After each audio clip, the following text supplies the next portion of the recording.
Bienvenue et merci d'être avec nous pour ce nouveau numéro de Reporter, le magazine de grands reportages de la rédaction de France 24. Direction aujourd'hui une région perdue à la frontière de la Sibérie et de l'extrême-orient russe dont vous n'avez sans doute jamais entendu parler. Il s'agit de l'État autonome du Birobidjan. Dans les années 20, Staline a décidé de créer à 6000 km à l'est de Moscou un petit État pour les Juifs. À l'époque, Israël n'existait pas encore et pour la première fois depuis 2 millénaires, les Juifs avaient une terre à eux. 8 décennies plus tard, cet État, plus vaste que ne l'est aujourd'hui Israël, existe encore au cœur de la Russie, mais les Juifs n'y sont plus qu'une minorité.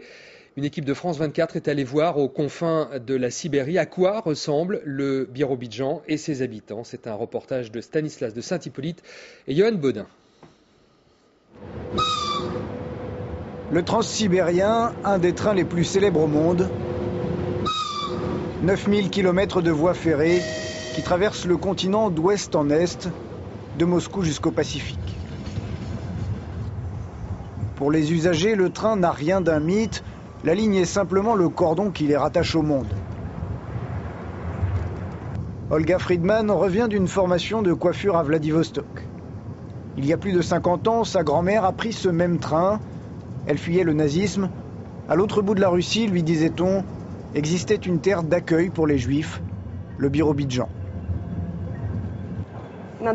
C'est l'extrême-orient. Israël, c'est le Proche-Orient. Et le Birobidjan, c'est l'extrême-orient. On est très loin de Moscou, je ne sais même pas à combien de kilomètres, mais en train, ça prend 7 jours.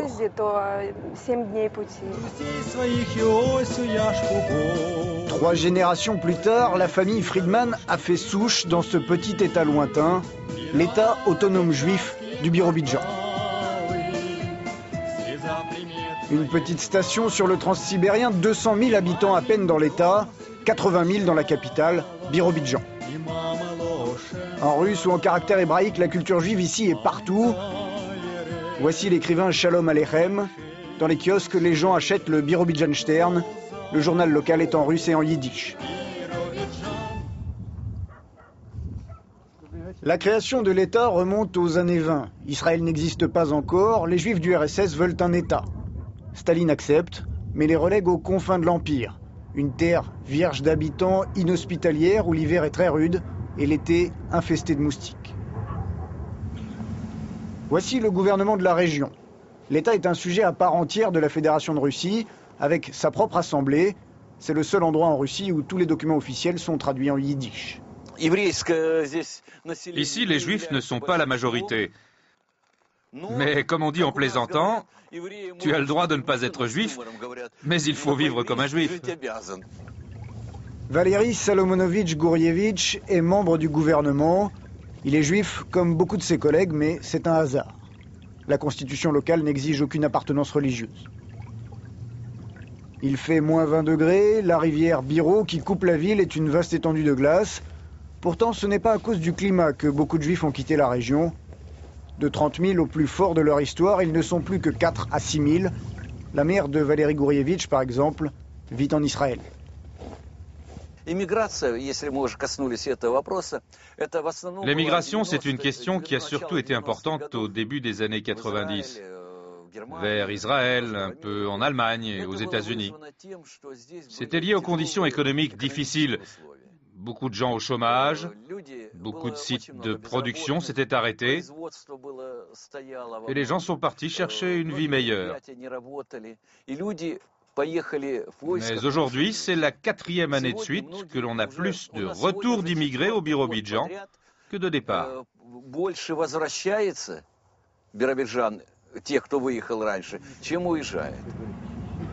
Au carrefour de l'histoire soviétique et de l'errance du peuple juif, le Birobidjan a façonné sa propre culture, une culture juive sécularisée. Voici la rue Lénine, au centre de la ville. Les mondes s'y croisent, le rêve global du communisme, le christianisme. Plus loin encore, à nouveau, le judaïsme. La synagogue, elle aussi, est rue Lénine. Nous avons installé cette stèle pour les 6 millions de Juifs morts pendant l'Holocauste. Chaque année, les anciens déportés qui vivent encore ici se rassemblent pour la mémoire de ceux qui sont morts à cause d'Hitler.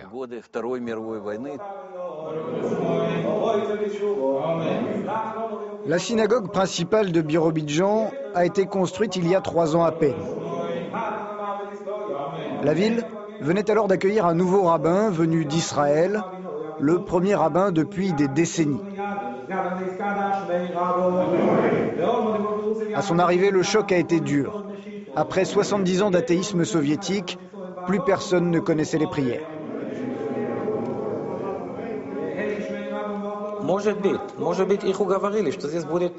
En arrivant au Birobidjan, peut-être certains ont pensé que c'était un deuxième Israël, même le premier. Puisqu'à l'époque, Israël n'existait pas encore. Beaucoup pensaient qu'ils pourraient vivre réellement comme des Juifs. Et en fait, de très loin, ce n'était pas cela. Dès le début, la religion n'était pas là. C'était artificiel.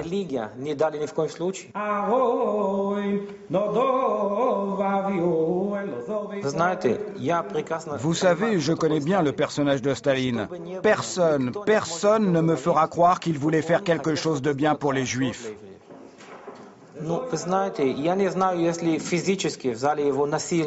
Je ne sais pas si on a forcé des Juifs physiquement à venir ici, mais moralement, dans toutes les villes, il y a eu de la propagande. Ici, il y a de la famine, il y a de la pauvreté. Il vous faut aller là-bas. Là-bas, ce sera beaucoup mieux. Oui, moralement, je dis bien moralement, les gens ont été forcés à venir ici.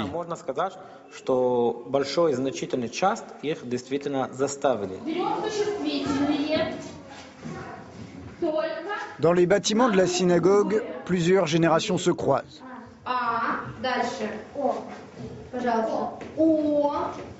Aux plus jeunes, on apprend l'alphabet hébraïque et l'histoire de la religion juive. 3 étages plus bas, les attendent leurs aînés. Ils évoquent les proches partis pour Israël.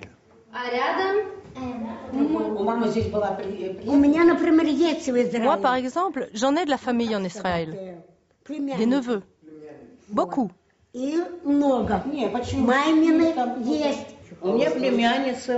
j'ai ma nièce et un petit-fils qui vivent en Israël. Moi, j'ai ma tante et mon frère et ma sœur.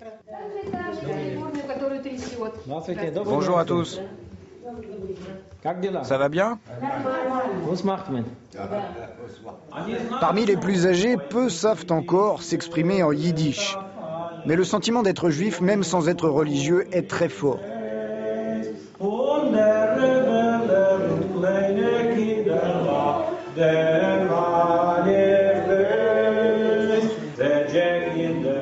La terre que Staline donne aux Juifs fait 36 000 km². De la taïga à perte de vue et de nombreux fleuves, c'est plus grand qu'Israël. En apparence au moins, c'est un cadeau fait aux Juifs.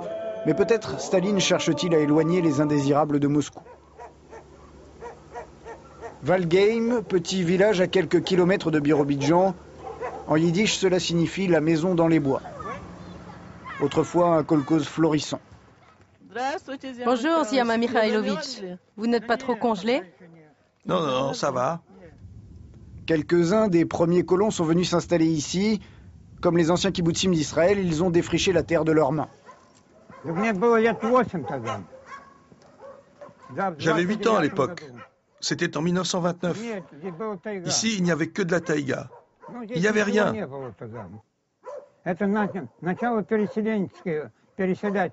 Les premiers colons qui sont arrivés ici, c'était des Juifs de l'Ouest, envoyés vers l'Extrême-Orient par décret du Comité suprême. Les Juifs qu'ils souhaitaient, vous savez, ils s'inscrivaient et on les conduisait gratuitement ici, aux frais du gouvernement. Le trajet était gratuit pour nous et pour tous nos biens.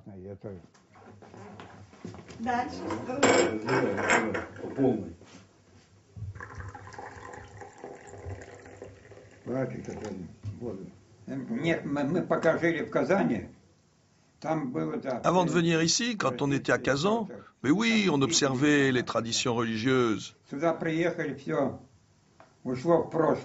Mais quand on est arrivé ici, tout a été oublié. Toutes ces lois, toutes ces prières, on a tout jeté. Il n'y avait pas de synagogue, rien. Et croyez-moi, ça ne manquait à personne.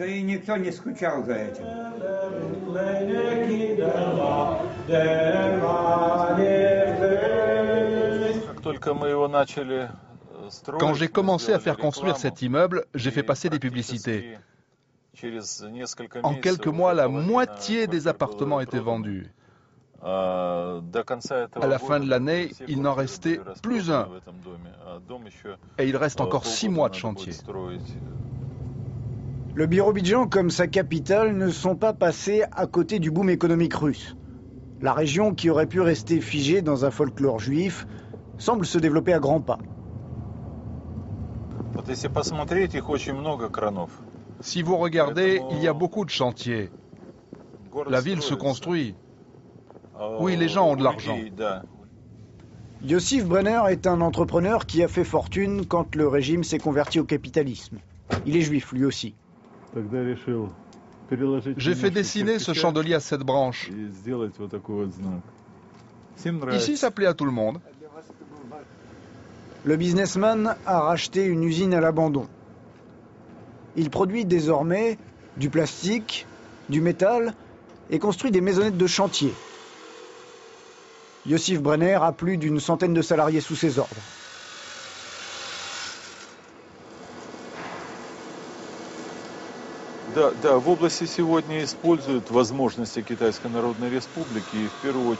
La région exploite les possibilités offertes par la Chine. La proximité permet de faire venir des matériaux, du métal par exemple. Oui, une bonne partie des matériaux vient de Chine. La main-d'œuvre chinoise, on s'en sert aussi. Le nom d'État juif, c'est une marque. Et une marque, ça coûte très cher. Si un jour quelqu'un à Moscou pensait qu'il fallait liquider cette région, ça serait une erreur énorme. Les 2 enfants de Yossif Brenner vivent en Israël. Lui ne partira pas là-bas.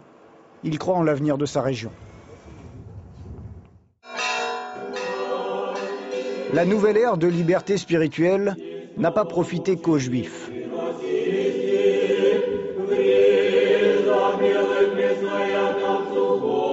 Ici, l'église chrétienne orthodoxe a enregistré pour la seule année 2007 plus de 4000 baptêmes, presque autant que le nombre de Juifs vivant dans l'État.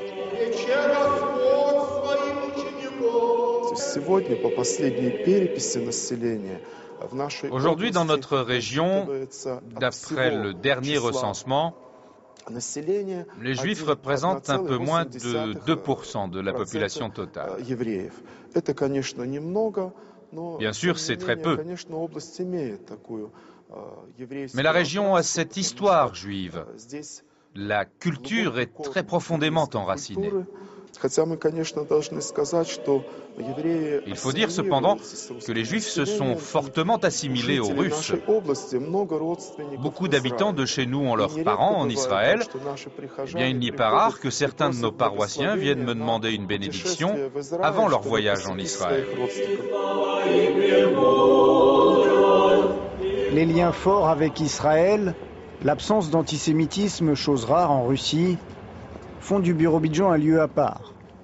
55 ans après la mort de Staline, l'État autonome juif a survécu pour entrer à sa façon, à la fois très juive et très russe, dans le XXIe siècle. En plateau avec nous, de retour de ce bout du monde, Stanislas de Saint-Hippolyte. Bonjour Stanislas. Bonjour Antoine. C'est une expédition pour aller là-bas, hein. Oui, c'est une expédition. De Paris, c'est même assez compliqué. On a pris l'avion pour Moscou. De là, 6000 km à travers les fuseaux horaires, à travers toute la Russie, plein Est. On a atterri à Khabarovsk, qui est une ville donc de 600 000 habitants là-bas. Et de là, on a dû prendre le transsibérien, le train, pendant 300 km. Transsibérien. Le mythique transsibérien. Et là, en longeant le fleuve Amour, en longeant la frontière avec la Chine, on est arrivé au Birobidjan près de 24 heures après notre départ. C'est loin, c'est vraiment très loin. C'est vrai qu'on est aux confins, on est finalement beaucoup plus proche du Japon, de la Corée du Nord que de Moscou, etc. Et on est à la frontière de la Chine, à certains endroits. On peut voir les montagnes chinoises derrière, et c'est au bord du fleuve Amour. Alors, est-ce que cet éloignement que vous décrivez n'est pas finalement ce que cherchait Staline, dont on connaît l'antisémitisme, quand il a offert ce territoire aux Juifs dans les années 20 ? Politiquement, c'est sûr que Staline pouvait se prévaloir d'avoir offert ce territoire aux Juifs. Maintenant, derrière, ça l'arrangeait a priori pas mal, de pouvoir éloigner les Juifs qui n'étaient pas follement amoureux de Moscou, loin, très très loin. Et effectivement, en plus à l'époque, les communications étaient très lentes, très difficiles. Une autre raison peut-être qu'on peut voir derrière son acte, Staline avait besoin de faire une zone de peuplement dans cette zone qui, à ce moment-là, était contestée par le Japon, qui avait la main mise sur la Mandchourie, en tout cas dans les années 30 après. Et ça a pu servir à Staline. C'est clair que Staline a poursuivi dans sa vague antisémite, surtout dans les années après-guerre, 47 jusqu'à sa mort, 53. Il y a eu vraiment ce que Staline a appelé le combat contre le cosmopolitisme. Et là, au Birobidjan, ils en ont beaucoup souffert. Beaucoup de purges, beaucoup d'arrestations, de déportations, les synagogues fermées, la bibliothèque brûlée, etc. Et aujourd'hui, dans cette Russie où l'antisémitisme persiste, cet état du Birobidjan est à part ? C'est un État à part, clairement. Les gens sont très fiers là-bas. Aucun antisémitisme, disent-ils. Les Juifs le disent, ce qui est important, bien sûr. Les autres communautés disent apprécier les Juifs. On a parlé avec les orthodoxes, comme vous avez pu le voir dans le reportage. Non, c'est... Alors qu'effectivement, la Russie se démarque plutôt pour ça. Certains disent là-bas, il y a aussi l'effet Extrême-Orient. Là-bas, peu d'hommes, une grande nature. Donc l'homme se sent tout petit et les hommes, ensemble, s'entraident plus que se détestent. Merci Stanislas, c'est la fin de ce magazine. Merci à vous de l'avoir suivi. Magazine que vous pouvez retrouver en ligne sur notre site internet et que vous pouvez télécharger sur iTunes notamment. On se retrouve la semaine prochaine à la même heure pour un nouveau numéro de Reporter.